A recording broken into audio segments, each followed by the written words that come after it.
പൊന്നും കുരിശുമുത്തപ്പോ പൊന്മല കയറ്റം. രണ്ടാം ദിവസത്തെ യാത്രകൾ വൈകുന്നേരം 4 മണിയോടുകൂടി മങ്കടയിൽ നിന്നും ആരംഭിച്ചു. 6 മണിയായപ്പോഴേക്കും അങ്ങാടിപ്പുറത്ത് നമ്മൾ എത്തിച്ചേർന്നു. ഇനി നമ്മുടെ യാത്ര റെയിൽവേ ട്രാക്കിലൂടെയാണ് മുന്നോട്ട് നീങ്ങുന്നത്. അങ്ങാടിപ്പുറം മുതൽ ഷൊർണൂർ വരെയാണ് നമ്മൾ റെയിൽവേ ട്രാക്കിലൂടെ നടക്കുന്നത്. ഏകദേശം 30 കിലോമീറ്റർ ദൂരത്തോളമുണ്ട്. പോകുന്ന വഴിയിൽ എല്ലാവർക്കും ഓരോരോ ശാരീരിക പ്രശ്നങ്ങളുണ്ടാകുമ്പോൾ വിജിച്ചട്ടായി വേണ്ട സഹായങ്ങൾ നൽകി അവരെ മുന്നോട്ട് നീക്കുന്നു.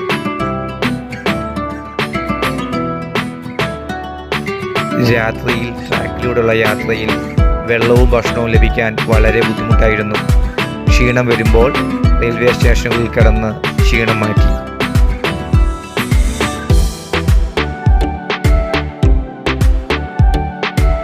രാവിലെ 7 മണിയോടുകൂടി ഷൊർണൂർ ജംഗ്ഷനിലെത്തുകയും അവിടെ നിന്ന് കാപ്പി കുടിച്ച് യാത്ര തുടരുകയും ചെയ്തു.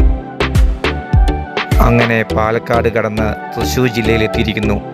കലാമണ്ഡലത്തിൻ്റെ മുന്നിലൂടെ ഞങ്ങൾ യാത്ര തുടർന്നു. ഉച്ചയ്ക്ക് ഒരമ്പലത്തിൽ നിന്നും വയർ നിറച്ച് സദ്യ ഞങ്ങൾക്ക് നൽകി. ഉത്രാളിക്കാവും കടന്ന് നേരെ വടക്കാഞ്ചേരി പള്ളിയിലേക്ക്. ഇന്ന് അവിടെ റെസ്റ്റ്. വടക്കാഞ്ചേരി പള്ളിയിൽ നമുക്ക് ആവശ്യമായ എല്ലാ സൗകര്യങ്ങളും ഇടവക ഒരുക്കിയിരുന്നു. ആവശ്യത്തിന് ഭക്ഷണം, വസ്ത്രങ്ങൾ അലക്കി ഉണങ്ങാനുള്ള സൗകര്യങ്ങൾ, കിടക്കാനുള്ള സൗകര്യങ്ങൾ എല്ലാം അവിടെ ഉണ്ടായിരുന്നു. കുറച്ചു നേരത്തെ വിശ്രമത്തിന് ശേഷം നമ്മൾ അവിടെ നിന്നും യാത്ര ആരംഭിച്ചു.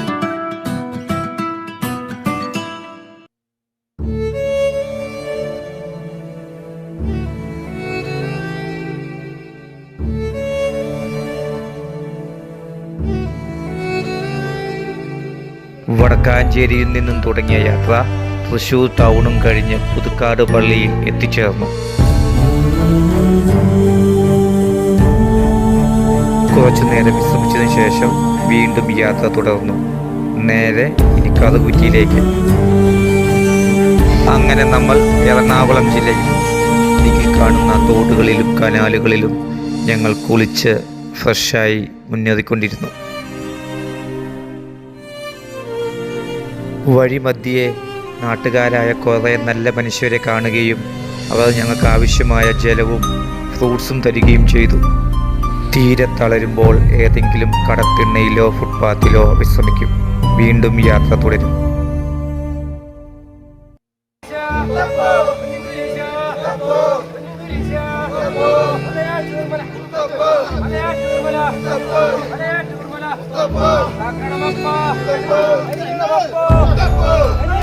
അങ്ങനെ 4-ാം ദിവസം ഞങ്ങൾ മുത്തപ്പൻ്റെ സന്നിധിയിലെത്തുകയും മുത്തപ്പനെ വണങ്ങി തിരിക്കുകയും ചെയ്തു.